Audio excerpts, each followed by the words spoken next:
Every morning at 6 o'clock, my alarm clock and I have the same conversation.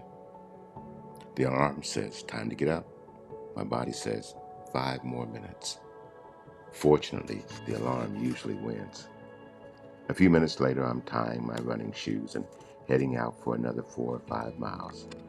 I won't pretend that I always feel like running. Some mornings, my legs feel heavy. Some mornings, the weather isn't inviting. Some mornings, I'd rather enjoy another few minutes of sleep instead of those miles. Then I remember something that life has taught me. Motivation wakes you up. Discipline gets you out of bed. Motivation is a wonderful feeling, but feelings come and go. Discipline is different. Discipline quietly shows up every day, whether you feel like it or not.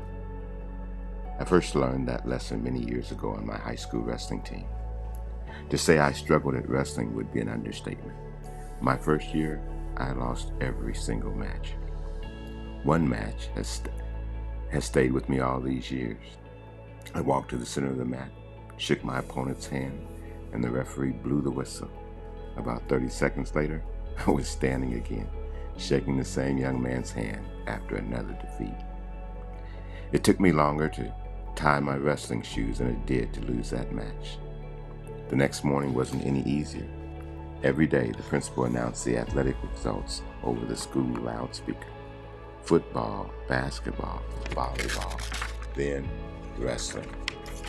Once again, my name was attached to another loss. As a teenage boy, that was painful. And if I'm being completely honest, I was beginning to think that some of the girls at the school believed that they could beat me. Looking back, I'm still not completely sure. After almost every match, I'd pull my warm-up robe over my head so no one could see the tears. I was embarrassed. I wondered if I really belonged on the team. There were plenty of reasons to quit. Instead, I decided to change one thing: my discipline. I couldn't become taller overnight.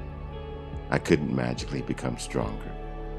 But I could stay after practice. I could listen to my coach. I could practice one move until I finally got it right. I could become a little better today than I was yesterday. Those small decisions began to add up. The next season was better. By my third year, I had qualified for the state wrestling tournament. Looking back, the greatest victory wasn't making it to state. The greatest victory was discovering what discipline could do for an ordinary kid who refused to give up. That lesson stayed with me long after I left the wrestling mat. Years later, I had the privilege of serving as pole marker of my fraternity chapter. We decided discipline would become part of our culture. We paid our dues on time. We started meetings on time. We communicated consistently. We honored our commitments. Those don't sound like exciting accomplishments, but I've learned that extraordinary organizations are built on ordinary habits practiced consistently. People trusted us because they knew they could depend on us. Discipline earned that trust. Naora and I discovered the same principle in our finances. Early in our relationship, we made a simple decision. Whenever we got paid, our parents got paid. For nearly 40 years, every month, my mother, my stepmother, my mother-in-law, and my dad each received $100. Sometimes we helped pay a mortgage, sometimes we bought a refrigerator or another appliance, but that $100 never stopped. We made those gifts payroll deductible, so the money came out before we ever saw it. We treated generosity just like our mortgage payment or the electric bill. It wasn't something we did only when we felt generous. Discipline made generosity automatic. After enough years, it simply became a part of who we were. Today, when I look back over my life, I can see discipline quietly working behind the scenes. It carried a discouraged wrestler from tears to the state tournament. It helped build a stronger fraternity chapter. It enabled us to care for our parents who first cared for us. And every morning at 6 o'clock, it still helps me put on my running shoes. People often think discipline limits freedom. I discovered just the opposite. Discipline creates freedom. Freedom to keep your promises. Freedom from unnecessary debt. Freedom to help the people you love. Freedom to become the person God created you to be. I've come to believe that remarkable lives aren't built by remarkable moments.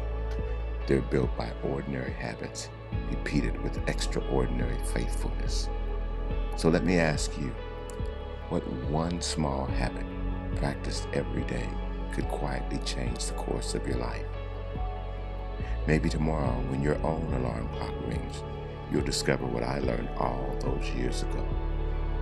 Motivation may wake you up, but discipline will get you out of bed. Thanks for spending a few minutes with me today. Until next time, keep learning, keep laughing, and keep growing through the power of story.